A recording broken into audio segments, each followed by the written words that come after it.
साल 712 ईस्वी एक युवा अरब सेनापति भारत की धरती पर पहुंचता है इतिहास की दिशा बदलने के लिए। उनका नाम है मोहम्मद बिन कासिम और वो अपने साथ उमैयाद कलीफेट की बढ़ती हुई शक्ति लाते हैं। एक विशाल साम्राज्य जो अरबियन रेगिस्तान से लेकर उत्तर अफ्रीका तक फैला हुआ था। महत्वाकांक्षा से प्रेरित और दौलत की कहानियों से उत्तेजित कासिम की नजर सिंध पर टिकी है, एक ऐसा क्षेत्र जो अपनी समृद्धि और रणनीतिक महत्व के लिए प्रसिद्ध था। यह आक्रमण भारत के इतिहास में एक प्रमुख मोड़ है। इस्लाम के आगमन और शक्तिशाली मुस्लिम सल्तनतों के उदय का एक नया युग। देबल बंदरगाह पर कासिम का आगमन एक तेजी से और निर्णायक अभियान की शुरुआत का प्रतीक है। उसकी सेना रेगिस्तानी युद्ध से ताकतवर और अपने उद्देश्य में गहरी आस्था से एकजुट सिंध के शासक राजा दहिर की सेनाओं से टकराती है। राजा दहिर एक वीर योद्धा होने के बावजूद कासिम की उत्कृष्ट रणनीति और सैनिक अनुशासन के आगे हार जाते हैं। देबल का पतन पूरे क्षेत्र में सदमे की लहर भेज देता है। उपमहाद्वीप में एक भयंकर नई शक्ति के आगमन का संकेत देता है। मोहम्मद बिन कासिम अपनी कम उम्र के बावजूद युद्ध कला से अनजान नहीं थे। पैगंबर मोहम्मद के ही कबीले कुरैश में जन्मे वो उमैयाद सेना में तेजी से ऊपर उठे थे, पर्सिया में अभियानों में खुद को एक योग्य सेनापति साबित करते हुए।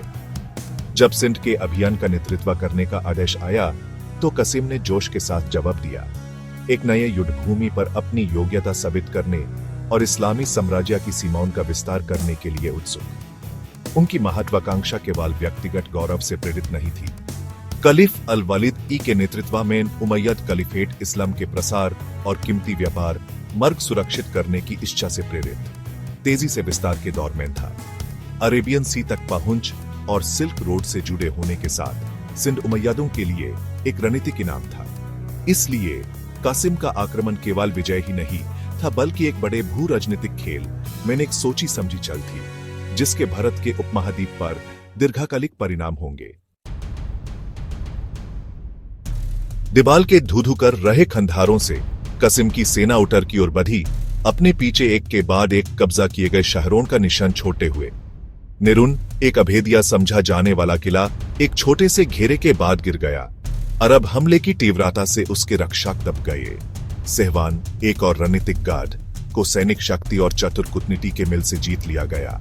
कासिम ने शासक वर्ग के बीच मौजूद विभाजनों का फायदा उठाया।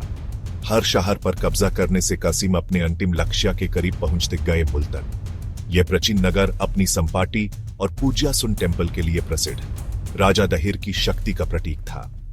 मुल्तान की लड़ाई भयानक और खूनी थी जो रक्षा करने वाली सेनाओं की निराशा और अरब आक्रमणकारों के अधिक दृढ़ निश्चय का सबूत थी। अंत में दहिर की सेना हार गई, राजा स्वयं युद्ध में मरे गए और मुल्तान विजयी सेना के हाथ आ गया। मुल्तान के पतन के साथ कासिम का अभियान अपने चरम पर पहुंच गया। कुछ ही महीनों में उसने सिंध पर विजय प्राप्त कर ली, क्षेत्र में इस्लामी शासन का एक नया युग स्थापित कर दिया। उसकी जीत केवल एक सैनिक विजय ही नहीं थी बल्कि एक सांस्कृतिक और धार्मिक बटनायक पल भी था।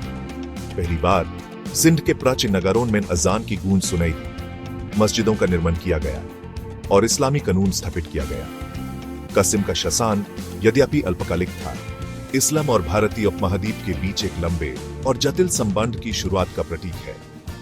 उसकी विजय ने बाद के मुस्लिम वंशों के आगमन का मार्ग प्रशस्त किया, जिनमें से हर एक ने भारत की सांस्कृतिक तपस्वी पर अपनी अमर छाप छोड़ी। जबकि उनकी मृत्यु की परिस्थितियां रहस्य में लिपटी हुई हैं, सिंध के पहले मुस्लिम विजयी के रूप में मोहम्मद बिन कासिम की विरासत गूंजती रहती है, जो महत्वाकांक्षा, विश्वास और सांस्कृतिक विनिमय के स्थायी प्रभाव का सबूत है।